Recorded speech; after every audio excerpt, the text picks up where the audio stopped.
ভাইয়েরা যদি সকাল সকাল গিয়ে ভোট দিয়ে জয়যুক্ত করতে পারেন, ইনশাল্লাহ আমি আশাবাদী এলাকার সমস্যা সমাধান হবে ইনশাল্লাহ। তাতে কোনো ভুল নাই, কারণ তার পিতা ব্রিগেডিয়ার আসমান শাহ এই দুর্গাপুর ইউনিয়নকে সবচেয়ে বেশি দাম দিতেন, মূল্যায়ন করতেন। তার সন্তান তিনি বলে এসেছেন পিতার অবর্তমানে অসমাপ্ত কাজ সমাপ্ত করবেন, এই শপথ নিয়ে তিনি এসেছেন। অবশ্যই দুর্গাপুর ইউনিয়নকে তার মূল্যায়ন করতে হবে। দুর্গাপুর ইউনিয়নের যে কোনো লোক যে কোনো কাজের জন্য যাবে, অবশ্যই তাদের কথা শুনতেই হবে, শুনতে হবে। লোকের পরবর্তী নির্বাচনে আমরা তাকে লাল কার্ড দেখাবো।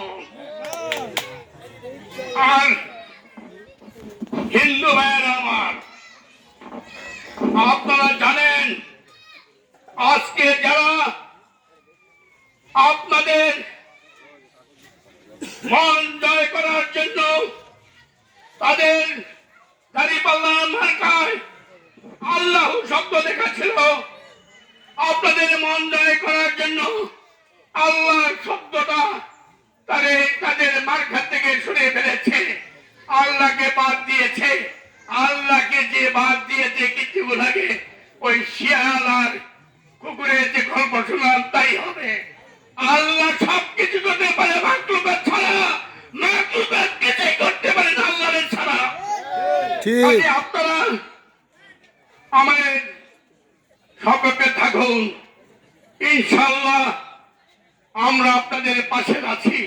তার প্রমাণ 5ই আগস্টের পর আপনাদের যে পূজা হয়েছিল, আপনাদের উপর আপনারা মনে করেছিলেন একটা বিপদ আসবে।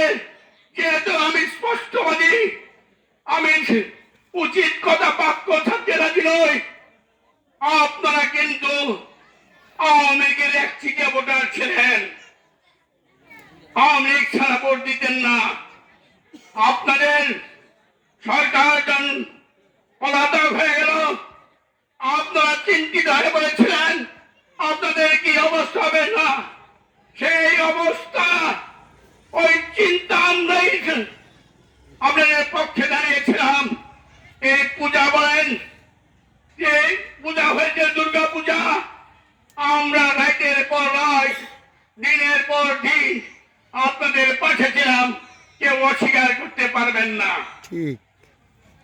আমরা বলতে চাই শাহরিয়াজুল হান্নান ঘোষণা করেছে আমাদের এই গেলেন, আমাদের যদি কোনো পাহারা দিতে না হয়, হিন্দুদের পূজার মধ্যে কেন পাহারা দিতে হবে?